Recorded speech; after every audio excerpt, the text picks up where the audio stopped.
Baik, Assalamualaikum warahmatullahi wabarakatuh. Shalom Om Swastiastu, Namo Buddhaya, Salam Kebajikan. Kami dari kelompok 4 yang beranggotakan Ayur Faidah, Muhammad Iksan Badrul Tamam, Mutiara Naila Saidina Ali, dan Delir Tanius. Pada kesempatan kali ini kami akan mempresentasikan hasil kerja kami, yaitu yang berjudul PHK Massal di Pabrik Sektor Garmen. Yang pertama, background industri garmen di Indonesia. Peta pemain atau perusahaan besar yang terlibat dalam kasus ini. Dinas Tenaga Kerja dan Transmigrasi atau Disnaker Trans Jawa Barat menemukan 2 pabrik garmen di Purwokerto yang harus tutup tahun ini adalah PT HS Apparel dan PT Startia.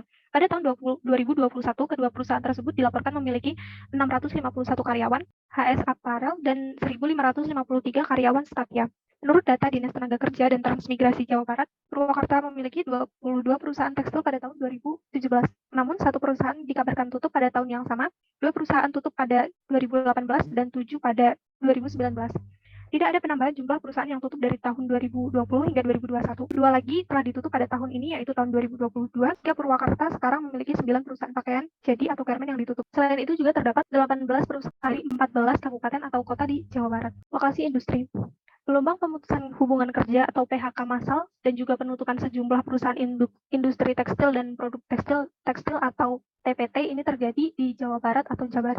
Asosiasi Pengusaha Indonesia (APindo) bahkan menemukan jumlah PHK mencapai 73.000 di Jawa Barat dari Januari hingga Oktober 2022. Jumlah tersebut belum termasuk perusahaan yang bukan bagian dari APindo. Kemudian kondisi industri garmen sekarang ini. Industri tekstil dan produk tekstil atau TPT, khususnya industri pakaian jadi atau garmen, saat ini sedang mengalami tekanan berat dan menghadapi lonceng kematian industri tersebut. Hal ini karena permintaan yang lemah di pasar ekspor telah menyebabkan situasi pesanan yang buruk dan pengurangan personel besar-besaran. Akan tetapi meskipun begitu, pada kuartal 2 tahun 2022, kinerja industri tekstil dan garmen mencatat pertumbuhan positif sebesar 1,64% per kuartal. Di sisi lain, tingkat pertumbuhan tahunan industri tekstil dan garmen pada paruh pertama tahun 2022 adalah 13,10%. Kinerja pertumbuhan positif ini merupakan peningkatan yang signifikan dibandingkan kinerja negatif pada tahun 2021 dan 2020 akibat pandemi COVID-19. Selebihnya, data pertumbuhan industri tekstil dan garmen dapat dilihat dari tabel di bawah ini, yang mana nilai pertumbuhan tahunan industri tekstil dan pakaian jadi mengalami peningkatan pada tahun 2022, tetapi PDB tekstil dan pakaian jadi mengalami penurunan. Jumlah tenaga kerja. Menurut Badan Pusat Statistika atau BPS, industri tekstil mempekerjakan kurang lebihnya 519.299 orang pada tahun 2020. Jumlah ini turun 10,66% dari tahun sebelumnya yang mencapai 581.235. Melihat tren jumlah tenaga kerja di industri tekstil Indonesia mengalami peningkatan dari tahun 2011 hingga 2017, namun terus menurun dari tahun 2018 hingga tahun 2020. Situasi ini sejalan dengan kurangnya investasi di industri padat karya. Akibatnya, perang dagang antara Amerika Serikat dan Cina diperparah dengan pandemi COVID-19 yang melanda Indonesia sejak awal tahun 2020. Kinerja industri tekstil ini menyusut sebanyak 8,88% saat pandemi tersebut berlangsung. Ada juga potensi PHK besar-besaran di industri tekstil. Jamie Kartiwita Sastramajaya, Presiden Asosiasi Pertekstilan Indonesia, mengatakan situasi tersebut tak lepas dari penurunan ekspor industri tekstil yang mencapai 30% pada Oktober 2022. Hal ini semakin menghambat kegiatan produksi industri tekstil, utilitas pabrik tekstil domestik juga terganggu. Gaji rata-rata. Menurut Menteri Ketenagakerjaan RI menerbitkan surat edaran nomor BM-383-HI 0100-11-2021 tentang penyampaian data perekonomian dan ketenagakerjaan dalam penetapan upah minimum 2022. Surat edaran yang ditujukan pada para gubernur di seluruh Indonesia tersebut menegaskan bahwa penetapan upah minimum merupakan salah satu program strategis nasional dan karenanya memerlukan campur tangan pemerintah pusat untuk menetapkannya. Kemudian, keputusan Gubernur Jawa Barat nomor 561/AEP 732 Kesrat garis miring 2021 mengenai besaran UMK. Dalam kasus ini, PHK terjadi besar-besaran di Jawa Barat, adapun UMR dan UMK di Jawa Barat mengikuti keputusan gubernur tersebut. Kemudian, perhitungan UMR Jawa Barat disesuaikan dengan upah minimum tahun berjalan, kemudian dikalikan hasil inflasi atau pertumbuhan ekonomi negara dengan upah minimum saat ini. Adapun hasil UMP Jawa Barat 2022 sebesar Rp1.841.487. Angka ini naik sebanyak 1,72% dari tahun sebelumnya, yang mana UPM Jawa Barat tahun lalu adalah Rp1.810.350. Kondisi pasar internasional di sektor garment. Bagian A, kondisi internasional. Industri garment ini salah satu merupakan industri ekspor yang paling penting. Pakaian adalah kebutuhan dasar dan diinginkan oleh hampir semua orang. Pakaian adalah kebutuhan penting yang dimana bisa dipakai oleh pria, wanita, anak-anak, orang tua, dan hampir setiap kelompok umur. Namun sekarang ini industri garment sedang kesulitan karena karena pasca COVID-19 yang membuat terhambatnya kegiatan industri garmen ini. Dan juga efek pandemi ini tersebut banyak karyawan-karyawan yang bekerja di pabrik garmen lalu di PHK. Seperti yang dikatakan oleh ILO di tahun 2020 menunjukkan nilai ekspor produk garmen di negara-negara produsen di Asia turun hingga 70% di paruh pertama 2020 akibat pandemi COVID-19. Penurunan yang tajam ini disebabkan oleh anjloknya permintaan konsumen, langkah penutupan wilayah atau lockdown yang diambil pemerintah, serta gangguan impor bahan mentah yang sangat diperlukan untuk produksi garmen. Untuk target pasar Indonesia sendiri, beberapa negara yang jadi tujuan produksi garmen Indonesia itu seperti Vietnam, Filipina, dan juga Bangladesh. Namun bisa saja target pasarnya akan terus berkembang hingga ke negara-negara seperti Amerika Serikat, Kanada, dan juga wilayah-wilayah Eropa. Next. Posisi dagang Indonesia ini berpeluang tumbuh pesat dalam 5 tahun ke depan bila dapat optimal memanfaatkan situasi perang dagang antar Amerika Serikat dan juga China. Ketua Umum Kamar Dagang Indonesia atau Kadin Rosan Ruslani mengatakan dalam 5 tahun mendatang ekspor kedua produk itu berpotensi tumbuh hingga 4 kali lipat. Kondisi ini terjadi lantaran Indonesia berangsur mulai menggantikan posisi China sebagai pemasok produk garmen dan tekstil untuk Amerika Serikat setelah perang dagang pecah. Hal itu tercermin mengikatnya nilai ekspor kedua produk negara Amerika Serikat. Pada 2018, ekspor produk garmen dan tekstil Indonesia secara keseluruhan tercatat mencapai 10 miliar US dollar. Sedangkan pada tahun 2019, ekspor garmen naik sekitar 3 miliar US dollar menjadi 13 miliar US dollar. Kendati begitu, Indonesia meski kalah dengan Vietnam yang saat ini, ekspor tekstil dan garmennya sudah tercapai 35 miliar US dollar atau naik 3 kali lipat dalam setahun. Vietnam lebih dulu memanfaatkan situasi perang dagang dengan menarik China merelokasikan pabriknya di sana. China merelokasi pabriknya ke sejumlah negara termasuk Vietnam, lantaran Amerika Serikat memukulnya dengan biaya masuk. Amerika Serikat beberapa waktu lalu mematok biaya masuk barang dagang dari China naik sebesar 25%. Di tengah eskalasi perang dagang, China lalu mencabut 33 perusahaannya dari Amerika Serikat sebagai aksi balasan. Namun belum lagi dengan COVID-19 yang membuat konsumen garmen menurun dan menjadi masalah. Akibatnya banyak orang yang di PHK akibat dampak tersebut. Baik, di sini ada statistik produksi dari industri tekstil dan pakaian jadi. Dan ini ada grafik pertumbuhan industri tekstil dan pakaian jadi. Produksi industri tekstil dan pakaian jadi ini sudah mengalami penurunan atau kontraksi pertumbuhan sejak triwulan pertama di tahun 2020. Lalu semakin menurun tajam di triwulan kedua tahun 2020. Sebelumnya, industri tekstil dan pakaian jadi ini mengalami pertumbuhan yang sangat pesat sebesar 20,71% dari tahun ke tahun atau year over year, seperti yang bisa dilihat di grafik, pada triwulan kedua tahun 2019. Lalu menurun di triwulan ketiga tahun 2019 sebesar 15,08%, dan pada triwulan keempat menurun pula sebesar 7,17%. Pada triwulan pertama tahun 2020, industri tekstil dan pakaian jadi mulai mengalami kontraksi sebesar 1,24% yang kemudian semakin anjlok lagi dengan kontraksi sebesar 14,23% pada triwulan kedua tahun 2020. Kontraksi ini terus berlanjut hingga triwulan keempat tahun 2020, sehingga untuk tahun 2020 industri tekstil dan pakaian jadi mencatatkan kontraksi pertumbuhan sebesar 8,88%, yang mana merupakan kontraksi terbesar sejak tahun 2011 dan merupakan kontraksi industri keempat terbesar pada tahun 2020. Selanjutnya di sini ada ekspor impor industri tekstil dan pakaian jadi, dan di sebelah kanan ada pula grafik neraca perdagangan industri tekstil dan pakaian jadi dalam miliar dolar Amerika Serikat. Di tahun 2020, industri tekstil dan pakaian jadi mengalami penurunan nilai ekspor yang terbilang cukup besar, yaitu sebesar 2,26 miliar dolar Amerika Serikat atau sekitar 17,55% dari 12,89 miliar dolar Amerika Serikat pada tahun 2019 menjadi sebesar 10,63 miliar dolar Amerika Serikat di tahun 2020. Sementara pada tahun 2019, nilai ekspor industri ini juga sudah turun sebesar 0,10% dari nilai ekspor tahun 2018. Tahun 2020 lalu, penurunan terbesar terjadi pada industri pakaian jadi yang tercatat sekitar 1,25 miliar dolar Amerika Serikat atau sebesar 15,02%. Sedangkan industri tekstil turun sekitar 1,02 miliar dolar Amerika Serikat atau sebesar 22,11%. Untuk tren impor, industri tekstil dan pakaian jadi juga mengikuti tren ekspornya. Pada tahun 2020 mengalami penurunan sebesar 22,2% sehingga menjadi senilai 6,53 miliar dolar Amerika Serikat dari 8,39 miliar dolar Amerika Serikat pada tahun 2019, yang juga sudah mengalami penurunan dari tahun 2018 yang mencapai 8,68 miliar dolar Amerika Serikat. Pada tahun 2020, impor industri tekstil menyumbang 89,8% terhadap total impor industri tekstil dan pakaian jadi.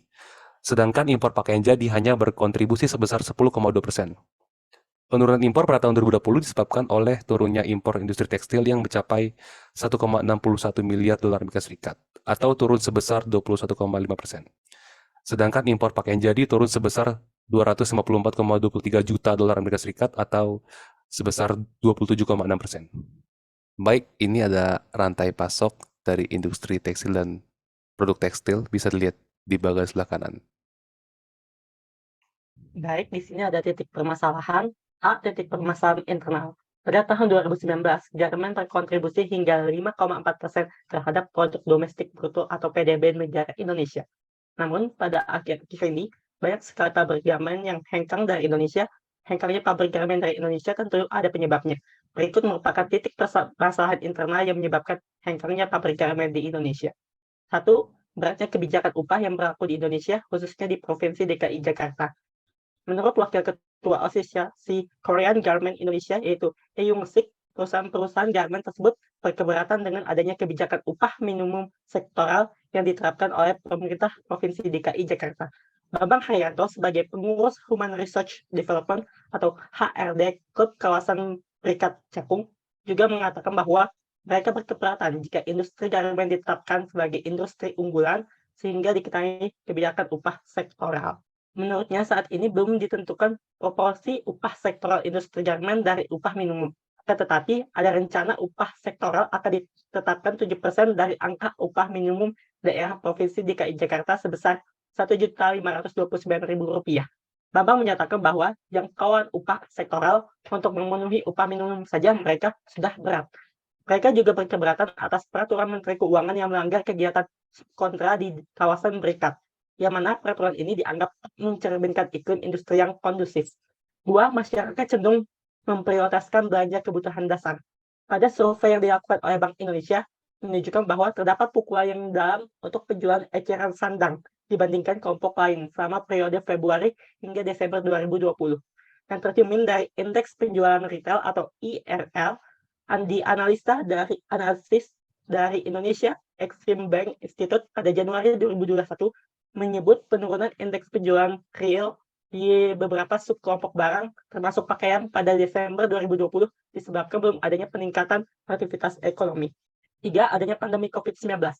Industri tekstil dan produk tekstil atau TPT mempunyai peranan penting pada perekonomian Indonesia. Selain sebagai penghasil devisa, industri ini juga merupakan industri padat karya yang mampu menampung banyak tenaga kerja, termasuk tenaga kerja berpendidikan rendah.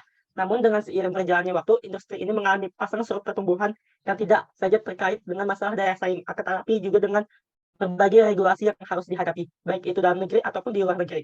Akibat adanya pandemi COVID-19 pada tahun 2020, pertumbuhan industri non-migas di negara Indonesia mengalami kontraksi hingga sebesar 2,52%.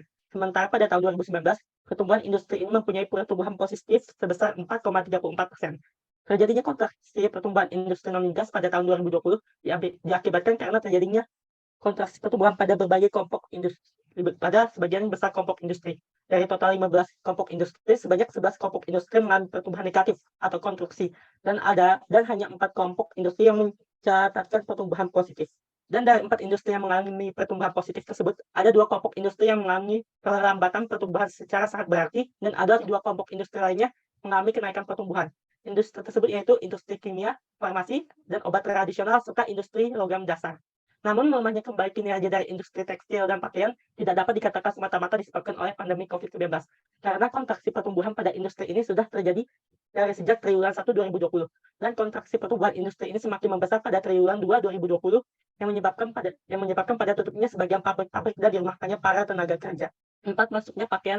Masuknya kain-kain impor ilegal ke Indonesia. Pada triwulan 1 tahun 2021, utilisasi industri tekstil kembali membaik, bahkan diperkirakan sudah mencapai sekitar 80%. Akan tetapi, tantangan lain hadir berupa membanjirnya kain-kain impor ilegal lewat berbagai pelabuhan laut, dan meningkatnya peredaran pakaian jadi impor yang dijual lewat toko online atau e-commerce.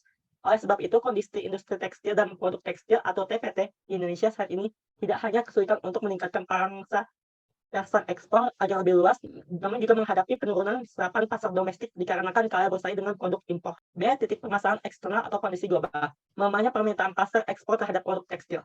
industri tekstil dan produk tekstil atau TPT, terutama garmen, saat ini sedang mengalami tekanan berat yang dihadapkan dengan sirena kematian industri. Hal tersebut disebabkan karena melemahnya permintaan pasar ekspor sehingga pesanan menjadi sepi dan berujung pada pemecatan tenaga kerja. Ketua Umum Perkumpulan Pengusaha Produk Tekstil Provinsi Jawa Barat atau PPTPJB Yan Mei mengatakan bahwa efek dari perang Rusia-Ukraina membuat konsumsi masyarakat Eropa dan Amerika Serikat menjadi tidak produktif. Dampaknya juga terlihat dengan banyaknya pabrik yang tutup di Indonesia karena permintaan pasar ekspor menurun. Yang lain menginfokan bahwa terdapat 18 perusahaan yang tutup dari 14 kabupaten atau kota di Jawa Barat yang terpaksa melakukan pemecatan kepada 9.500 karyawan, yang mana angka ini akan terus berubah seiring dengan laporan yang masuk. Sedangkan berdasarkan data Persisian Hubungan Industri, Dinas Provinsi dan Kabupaten atau Kota per September 2022 terdapat 4.155 buruh yang sudah mengalami pemecatan. Secara nilai, penurunan terbesar ekspor pakaian jadi atau konveksi dari tekstil terjadi untuk tujuan ke Amerika Serikat mencapai 767,5 juta US$ atau 20,7% dari 3,71 miliar US$ di tahun 2019 menjadi 2,95 miliar US$ di tahun 2020. Amerika Serikat merupakan pasar utama untuk produk ekspor pakaian jadi Indonesia.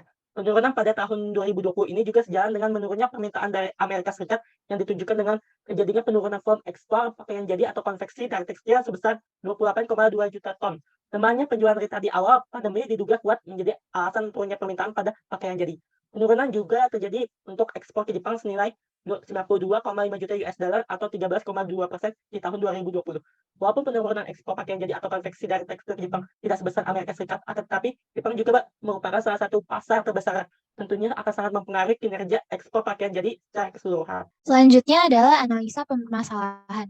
Penyebab industri tekstil dan produk tekstil menurun karena melemahnya pasar ekspor sehingga order sepi berujung pada PHK. Salah satu alasan mengapa ini terjadi adalah karena dampak perang Ukraina dan Rusia yang terjadi menyebabkan konsumsi masyarakat Eropa dan Amerika mengalami krisis karena permintaan ekspor yang menurun menyebabkan banyak pabrik harus terpaksa tutup di Indonesia. Selain itu, pembatalan ekspor terjadi hingga 50%. Ancaman ini meliputi resesi yang akan mengintai ekonomi global pada tahun 2023. Menurut Sri Mulyani, resesi ini bisa terjadi karena perubahan iklim dan geopolitik. PHK diduga terjadi karena permintaan yang turun di tengah pelemahan ekonomi dunia, diawali dengan merumahkan karyawan, tidak memperpanjang kontrak buruh, hingga tidak lagi bekerja. Lalu negara-negara tujuan ekspor mengalami lonjakan inflasi karena kericuhan perang Ukraina dan Rusia dan pandemi yang berlangsung terus-menerus selama 2 tahun. Hal ini menyebabkan daya beli masyarakat Amerika dan Eropa yang berkurang, menyebabkan ketergantungan sektor ekspor pada industri garmen ini melemah. Selanjutnya terdapat data-data yang diperoleh untuk menanggapi analisa yang terjadi, di mana terdapat 4.155 buruh yang di-PHK pada bulan September 2022. Menurut Dinas Provinsi dan Kabupaten atau Kota, terdapat 47.539 karyawan di Jawa Barat yang di-PHK menurut data BWILO atau Lembaga Kemitraan Kerjasama Organisasi Buruh PBB. Tak lama setelah itu, terdapat 73.644 orang yang di-PHK di Jawa Barat menurut data Apindo. Teori tenaga kerja. Menurut pasal 1 ayat 2 UU nomor 13 tahun 2003, tenaga kerja adalah orang yang mampu melakukan pekerjaan menghasilkan barang atau jasa baik untuk kebutuhan sendiri maupun untuk masyarakat. Pemutusan hubungan kerja. Menurut Keputusan Menteri Tenaga Kerja dan Transmigrasi Republik Indonesia nomor Kep 150 Men 2000 tentang penyelesaian pemutusan hubungan kerja dan penetapan uang pesangon pasal 1 ayat 4. Kesimpulan yang kita dapat dari tugas hengkangnya pabrik garmen dari Indonesia sehingga terjadi PHK massal di sektor garmen, yaitu terdapat banyak faktor mempengaruhi hengkangnya pabrik garmen dari Indonesia, mulai dari faktor dalam negeri ataupun faktor luar negeri. Berikut adalah rekomendasi kebijakan yang kami buat.